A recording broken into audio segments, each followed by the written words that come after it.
Hello friends, welcome to our channel Bangla Rakomari Ranna. आज के আমরা শিখব কিভাবে ব্রেড পুডিং তৈরি করতে হয়। নরমাল পুডিং তো আমরা সকলেই খেয়েছি এবং আমরা প্রায় সকলেই বানাতে পারি, বাট আমরা আজকে আপনাদের একটি নতুন পুডিং বানানো শেখাবো, সেটি হচ্ছে ব্রেড পুডিং। এটি নরমাল পুডিং এর থেকেও অনেক বেশি টেস্টি। এটি দেখতে যেমন ইয়াম্মি, খেতেও তেমন ইয়াম্মি। ছোট বড় সকলেই এটি খুব পছন্দ করবে এবং সকালে কিংবা বিকালের নাস্তাও এটি খুব মানাবে।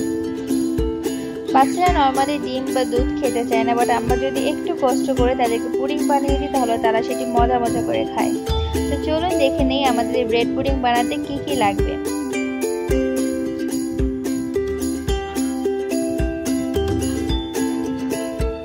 আমাদের লাগবে দুটি ব্রেড,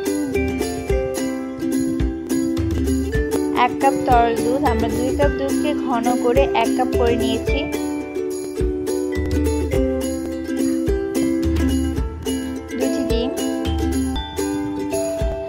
ক্যারামেলের জন্য 3 চামচ চিনি এবং মিশ্রণের জন্য 4 চামচ চিনি। কিছু চেরি ফল, আমরা এগুলোকে ছোট ছোট টুকরা করে নিয়েছি জাস্ট ডেকোরেশনের জন্য, আপনারা চাইলে নাও ইউজ করতে পারেন। 2টি এলাচ, আমরা যখন দুধটিকে ঘন করব তখন 2টি এলাচ দিতে পারি, এটা জাস্ট ফ্লেভারের জন্য, আপনারা যদি না চান তো নাও ইউজ করতে পারেন। এখন আমরা একটি বাটিতে 2টি রুটিকে ছোট ছোট টুকরা করে নেব।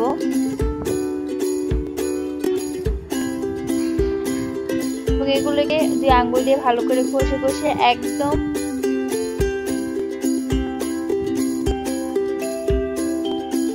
এগুলোকে ভালো করে ঘষে একদম গুঁড়া গুঁড়া করে নিয়েছি।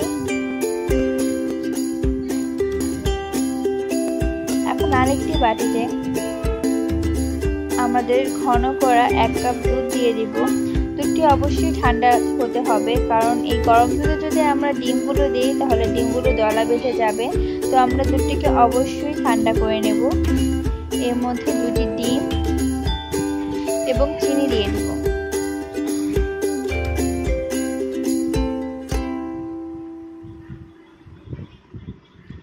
দুধ, ডিম ও চিনি দিয়ে আমরা ভালো করে মিক্স করে নেব।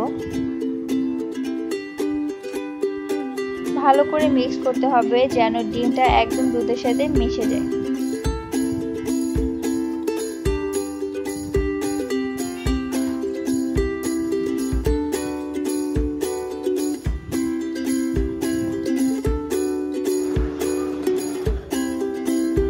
এখন আমরা আমাদের ব্রেডের গুঁড়াগুলো দিয়ে দিব।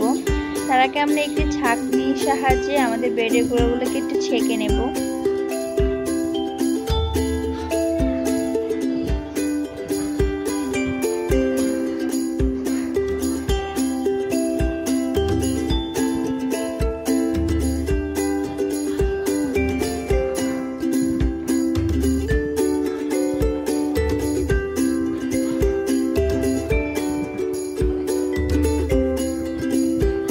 ব্রেডের গুঁড়োগুলো দিয়ে ভালো করে এখন মিক্স করে নেব।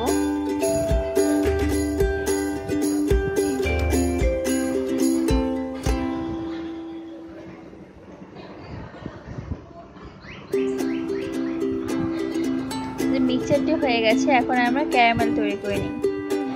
ক্যারামেল তৈরি করতে আমরা যে বাটিটিতে পুডিং তৈরি করব সেই বাটিটিতে ক্যারামেল তৈরি করতে হবে। ক্যারামেল তৈরি করতে আমরা এখানে নিয়েছি 3 চামচ চিনি।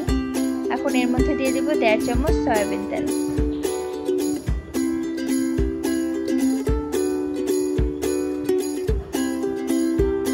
এখন এটিকে চুলায় বসিয়ে অনবরত নাড়তে হবে ততক্ষণ না পর্যন্ত ব্রাউন কালার চলে আসে।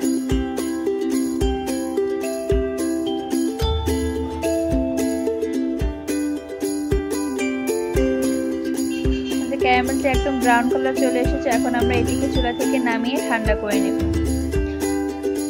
ঠান্ডা হয়ে গেলে আমরা যে মিশ্রণটি করে রেখেছি সেই মিশ্রণটি ক্যারামেলটির মধ্যে দিয়ে দিব।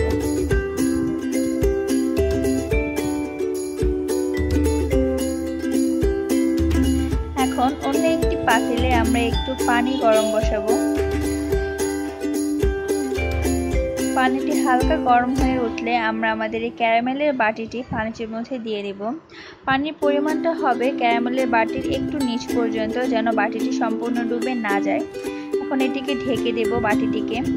বাটিটি ঢেকে দেওয়ার পর আমাদের পাতিলটিকেও ঢেকে দেব এবং চুলার আঁচটি আমরা মিডিয়ামের থেকেও একটু বাড়িয়ে দেব। এখন 20 থেকে 25 মিনিট ওয়েট করব। 25 মিনিট পর আমি ক্যারামেলটির উপর চেরি ফল দিয়ে দিয়েছি।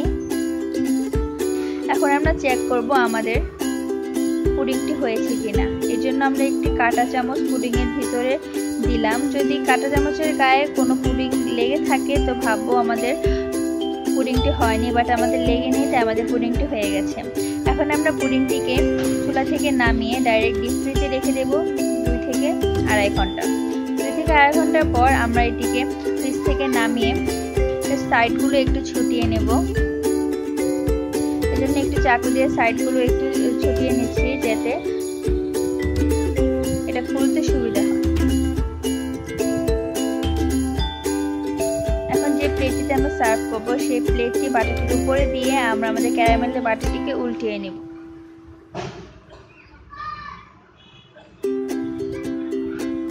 এখন এটির উপরে কিছু চেরি ফুল দিয়ে দিচ্ছি জাস্ট ডেকোরেশনের জন্য।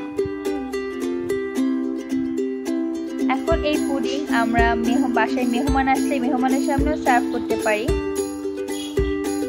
আমাদের ভিডিও যদি আপনাদের ভালো লেগে থাকে তো প্লিজ আমাদের চ্যানেলে সাবস্ক্রাইব করুন। Thank you for watching our video.